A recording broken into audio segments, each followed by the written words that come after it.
Have you ever looked back at a conversation with someone, maybe your son, your daughter, an old friend, and thought, why did they act that way? What did I do wrong? Maybe you've tried to be kind, to be patient, and it still felt like the relationship didn't move forward. Or maybe you've wondered why certain people keep disappointing you, even though you've done your part. If you've ever felt confused, hurt, or even exhausted by how people behave, you're not alone. The truth is, after 60, we've seen a lot. We've lived through decades of relationships, some beautiful, some painful. We've lost people we loved, and we've also grown wiser about who we let into our lives. But even with all that life experience, people can still puzzle us. That's why today we're going to have a heart-to-heart about something that can help you live with more peace, clarity, and confidence in your relationships.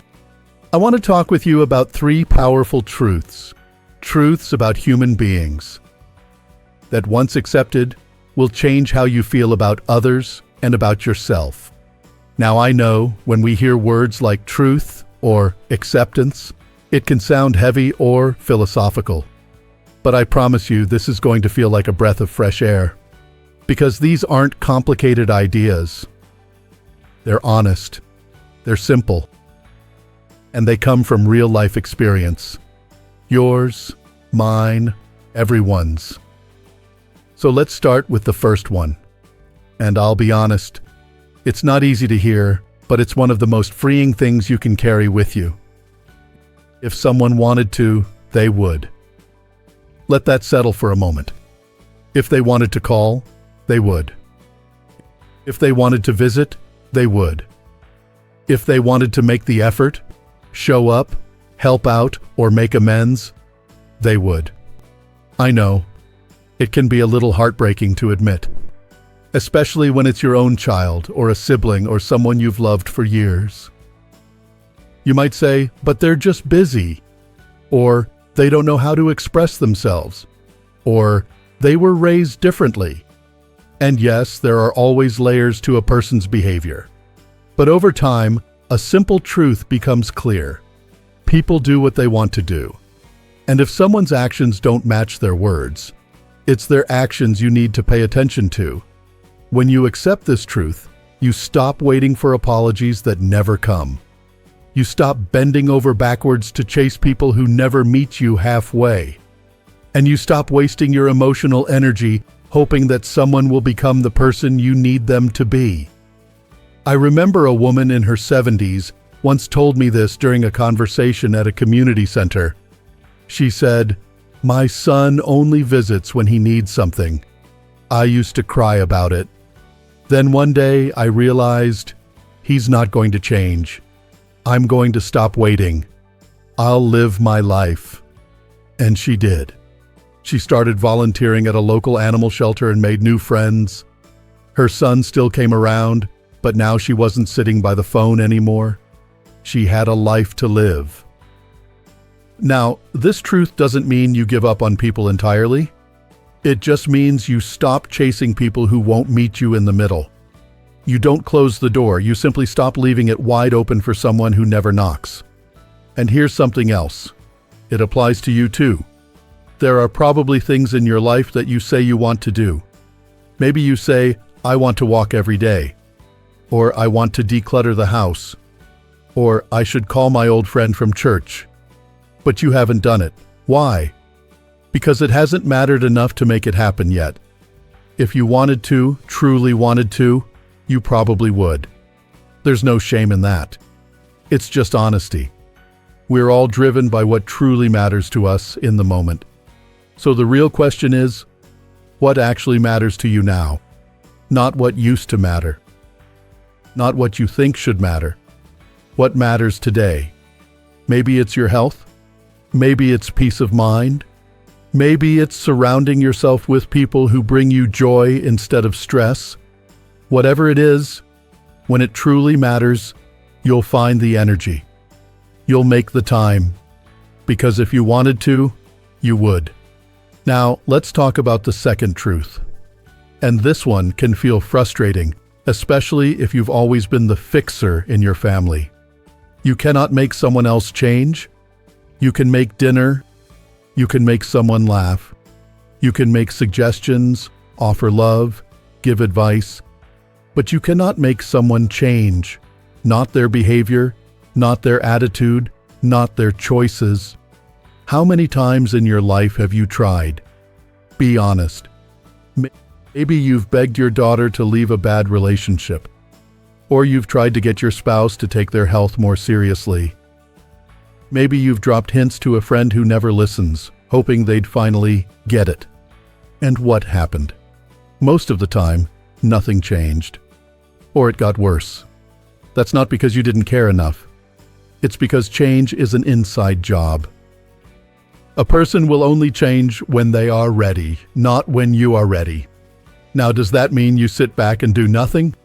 No. You can still be a light in someone's life. You can still offer help.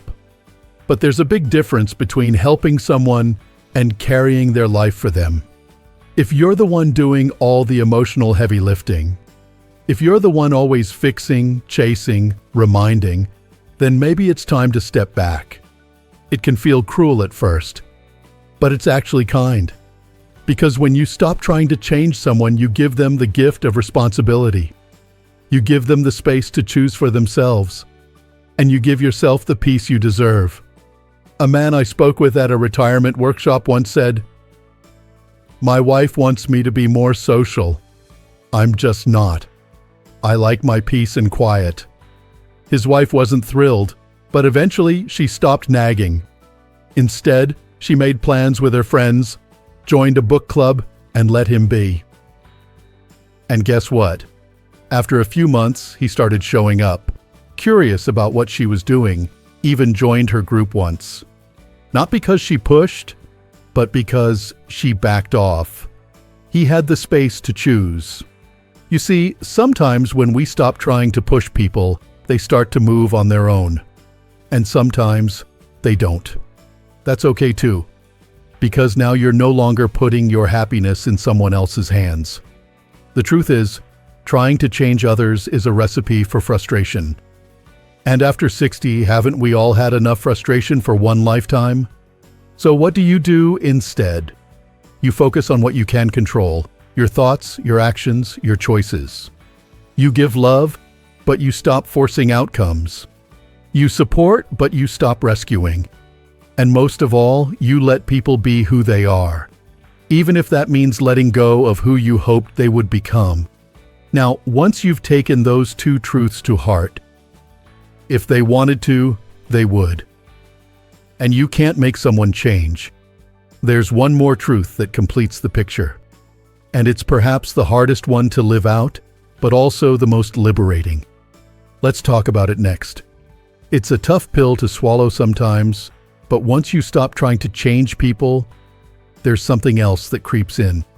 A little frustration, a little sadness, maybe even some disappointment. And that brings us to the third truth, one that really shifts how we relate to the people around us, especially the ones closest to our hearts. You've got to stop being mad at people for not being who you want them to be.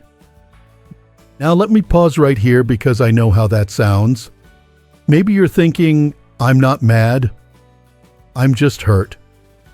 I'm just tired of being the one who always cares more. And yes, sometimes hurt does look like frustration. But underneath it all, that emotion, whether it's sadness, anger, or disappointment, often comes from the same place: unmet expectations. You expected your daughter to be more affectionate. You hoped your friend would check in on your birthday. You thought your brother would finally say thank you for all you did during those hard years. And when that didn't happen, it felt personal. It felt like a letdown. I get it. I really do. Because we all carry pictures in our heads of how we wish people would behave, how a mother should treat her adult children, how a child should respect their parent, how a friend should show up when you need them.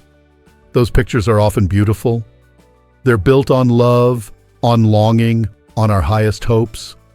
But the truth is, people are not the versions we create in our minds. They are who they are. And when we spend our time being angry at them for not fitting into the image we've built, we're not loving them, we're trying to reshape them. Let me say that again. Love isn't reshaping someone to fit your picture. Love is accepting them as they are, even if that means grieving the version you never got. I once spoke to a gentleman in his mid-70s. He'd been estranged from one of his sons for over a decade. They had different views on everything: politics, parenting, religion, you name it. Every phone call turned into a debate, every gathering turned tense, and finally the calls stopped.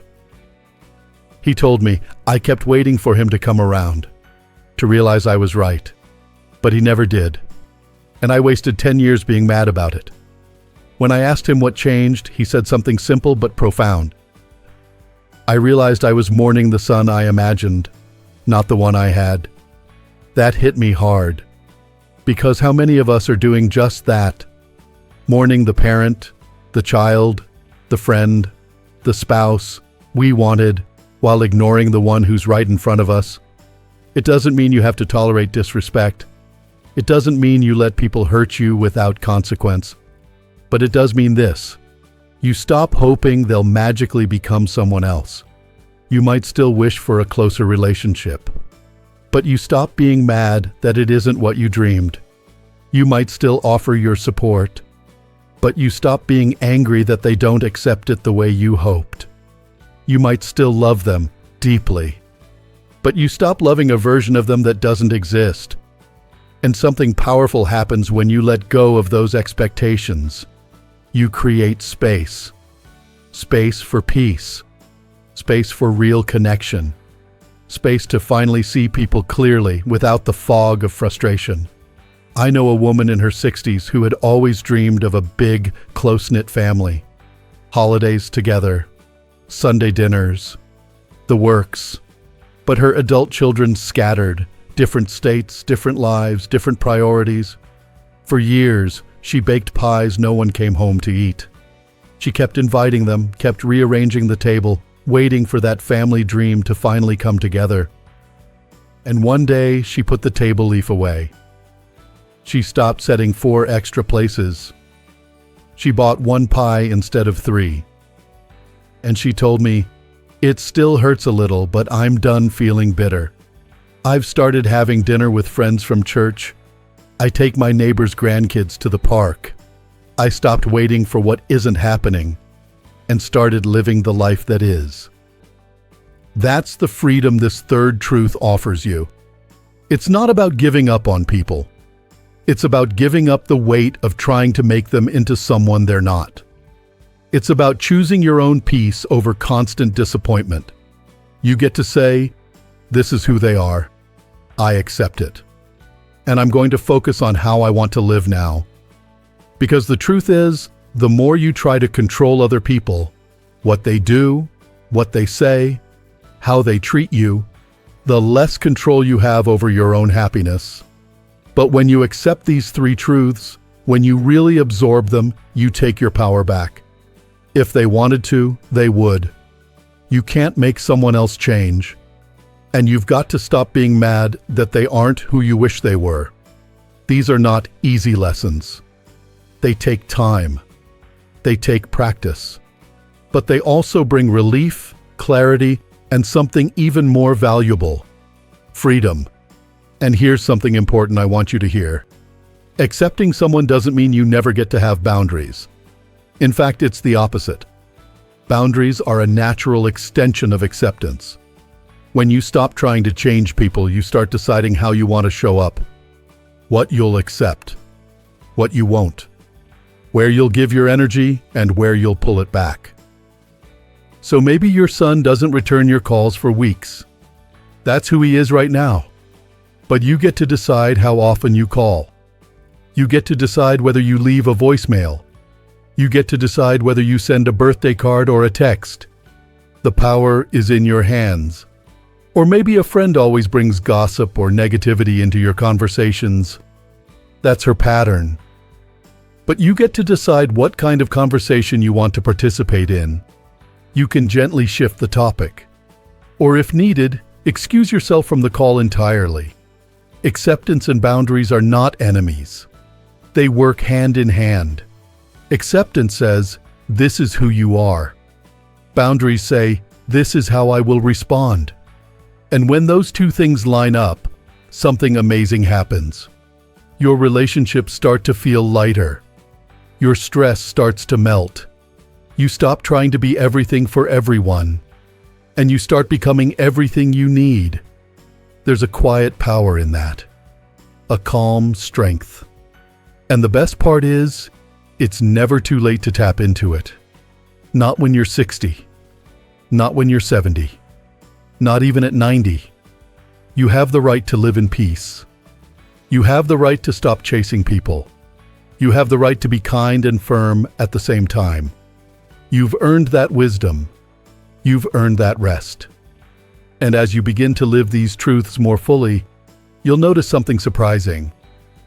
People around you might start to shift too. Not because you pushed them, but because you changed how you showed up. Sometimes the most powerful way to inspire change is to quietly live it. Let's keep going. Something shifts inside of us when we stop fighting the people we love. When we stop holding on to anger or disappointment or the fantasy that someone will suddenly wake up and be different. That shift isn't loud.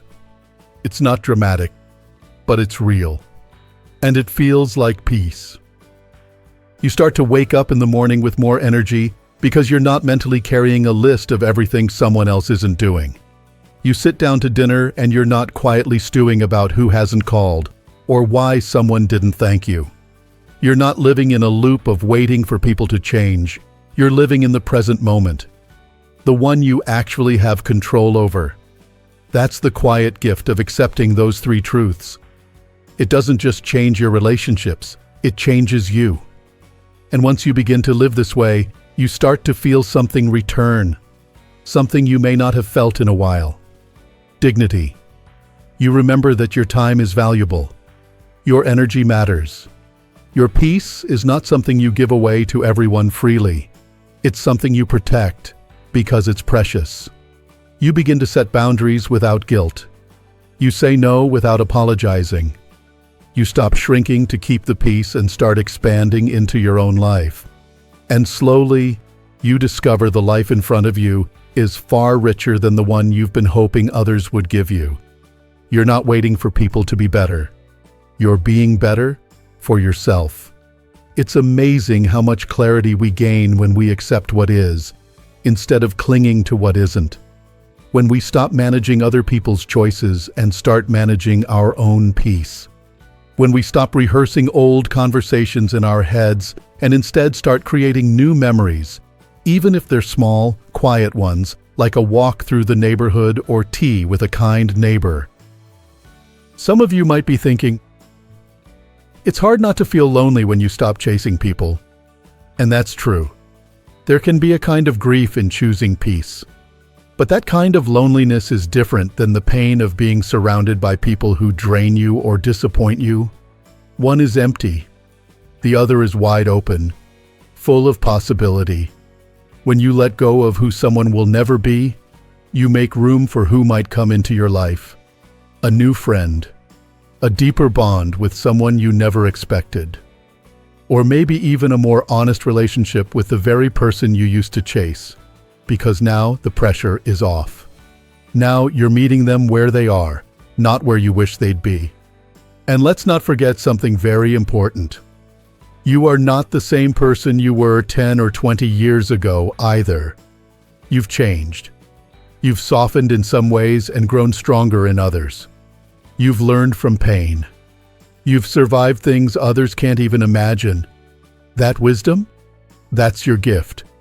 Use it to lift yourself. Use it to give others grace, but don't use it to carry everyone else's life on your back. You don't need to do that anymore. There's nothing selfish about protecting your peace. It's not rude to stop overgiving. It's not cold to let go of someone who always makes you feel small. It's strength. And it's love. Love for yourself, finally. So if someone hasn't called you in a while, let it be.